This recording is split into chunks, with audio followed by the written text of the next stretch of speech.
ராம் ராம். வாழ்க வளமுடன். Voice of காஞ்சிநேயர் அனைவருக்கும் இனிய மாலை வணக்கம்.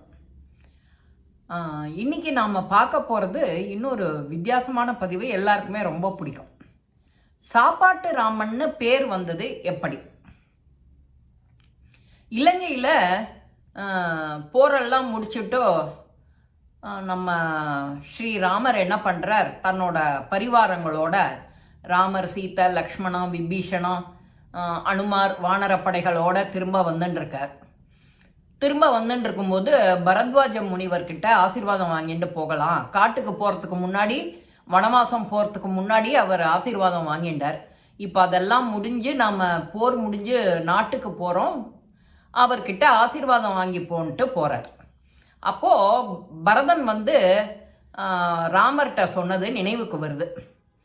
ராமா, 14 ஆண்டுகள் காட்டு வனவாசம் முடிஞ்சு நீங்கள் நேர உடனே ராமராஜ்யத்துக்கு வரல அப்படின்னா எனக்கு நான் உயிரை விட்டுருவேன் அப்படின்னு சொன்னது நினைவுக்கு வருது. பரதன் சொல்கிறத நிறைவேற்றக்கூடியவன். அது ராமர் அதை நினச்சி பார்க்குறார். அவருக்கு ஒரு மாதிரி மனக்லேசம் உண்டாருது. இது நாம் வந்துட்டுருக்கோம் அப்படிங்கிறது எப்படி அவனுக்கு தெரியப்படுத்துறது? சரின்னுட்டு இவர் என்ன செய்கிறார், உடனே பரத்வாஜர்கிட்ட ஆசீர்வாதம் வாங்க வந்தோடனே அவர் என்ன சொல்கிறாருன்னா, நீ ராத்திரி இங்கே தங்கிட்டோ மறுநாளைக்கு கிளம்பு அப்படின்னு சொல்லிக்கிட்டுறார். அப்போது இதெல்லாம் அவருக்கு நினைவு வருது. உடனே அனுமாரை அனுப்புகிறார். நீ போய் இந்த மாதிரி பரதன்கிட்ட, அண்ணா ராமர் பரிவாரங்களோட காட்டு வனவாசத்தை முடிச்சுட்டு திரும்புறா, வந்துட்டுருக்கா அப்படிங்கிற விஷயத்த காதில் போட்டுடோ அப்படின்னு சொல்கிறாரு அனுமர்கிட்ட. அனுமர் உடனே கிளம்பிடுவார். ஜெய் ஸ்ரீராம்னு கிளம்பிட்டார். பரதன்கிட்ட விஷயத்த சொல்லிட்டோ வராருன்னா என்ன, பரதன்கிட்ட விஷயம் சொல்கிறதுக்கு போயிருக்கார். அதுக்குள்ளே இவர் என்ன செய்கிறார், கார்த்தால இந்த மாதிரி அனுமன் தான் இல்லையே அப்படின்னு அனுமனுக்கு சாப்பாட்டுக்கு இலை பரிமாறலை. இவா எல்லாரும் சாப்பிட உக்காந்துருக்கா. அந்த சமயம் பார்த்து அனுமன் வந்துடுறான். எல்லாத்தையும் விஷயத்தை அஞ்சல் பண்ணிவிட்டு நிற்கிறான். இந்த மாதிரி பரதன்கிட்ட விஷயத்த சொல்லிட்டேன் அப்படின்னு ராமர்கிட்ட சொல்கிறார். இந்த மாதிரி சொல்லிட்டேன் அப்படின்னு. அந்த சமயம் இவர் நோட்டம் விடுறார். அந்த ஹாலில் அனுமனுக்கு இலை பரிமாறலை. பரத்வாஜரும் இதை யோசிக்கிறார். அனுமனுக்கு இலை தனியாக போடலை.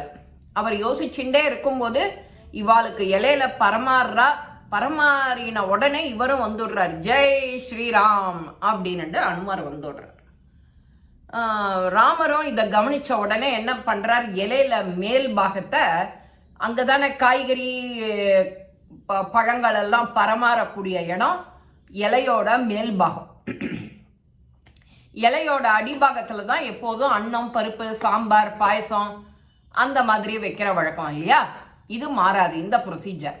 அதனால் அனுமனுக்கு என்ன பிடிக்குமோ, காய்கறி பழங்கள்லாம் பிடிக்குமோ அதெல்லாம் மேல் பாகத்தில் வச்சுடோன்னு அவள் பரமாற வந்தவாக்கிட்டேயே சொல்கிறார். ஏன்னா அவருக்கு அனுமனை பற்றி நன்னா தெரியும். அனுமன் என்ன விரும்பி சாப்பிடுவாங்கிறது தெரியும். உடனே அவர் சொல்கிறார். அனுமனும் சந்தோஷமாக சிரிச்சுண்டே, வா அனுமா வா, ஏன் எதிர்த்தாப்புல உக்காண்டுக்கோ, இது எல்லாம் உனக்கு தான், நீ சாப்பிடு அப்படிங்கிறார். இவரும் அனுமனும் சாப்பிட்றார், ராமரும் சாப்பிட்றார்.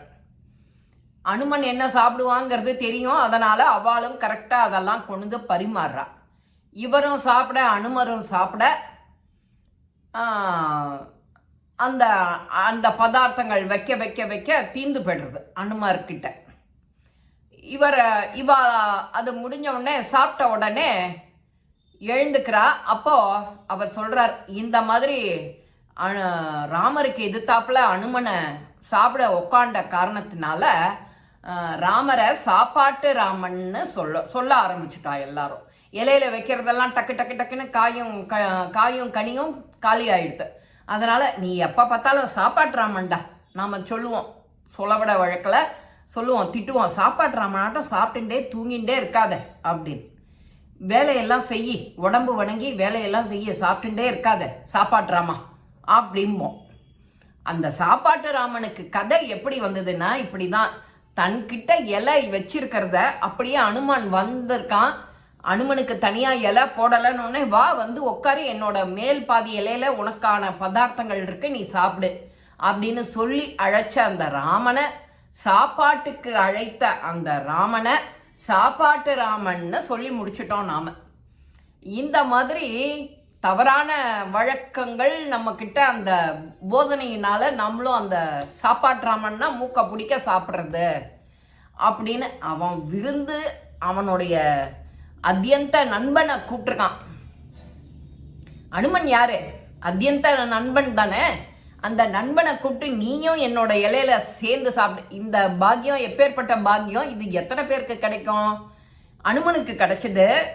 உரிமையா வந்து உட்காந்து அனுமன் சாப்பிட்டு இருக்கும்போது, காய்கறி பதார்த்தம் பழ வகைகள் எல்லாம் சாப்பிட்டு இருக்கும் போதே அவனுக்கு அந்த திருப்தி ஆயிடுறது. போரும் போரும் போரும்னு. அதனால அந்த சாப்பாட்டுல இலையில அனுமனையும் பங்கு போட்டு அவனுக்கு வேணுங்கிறதையும் பரிமாறி சாப்பிட்டதுனால சாப்பாட்டு ராமன்னு அந்த பேரே நிலச்சிட்டு போய்டுறது ஸ்ரீராமனுக்கு. இந்த பதிவு வித்தியாசமான பதிவு, எல்லாருக்குமே பிடிச்சிருக்கும். லைக் பண்ணுங்க, ஷேர் பண்ணுங்க, பெல் பட்டனை கிளிக் பண்ணுங்க, சப்ஸ்கிரைப் பண்ணுங்க, கமெண்ட்ஸ் பாக்ஸில் கமெண்ட்ஸ் போடுங்க. ஸ்ரீ மகாபெரிவா திருவடிகளே சரணம். நல்லதே நடக்கும். ஆனந்தமாய் இருப்போம் நண்பர்களே. வாழ்க வளமுடன்.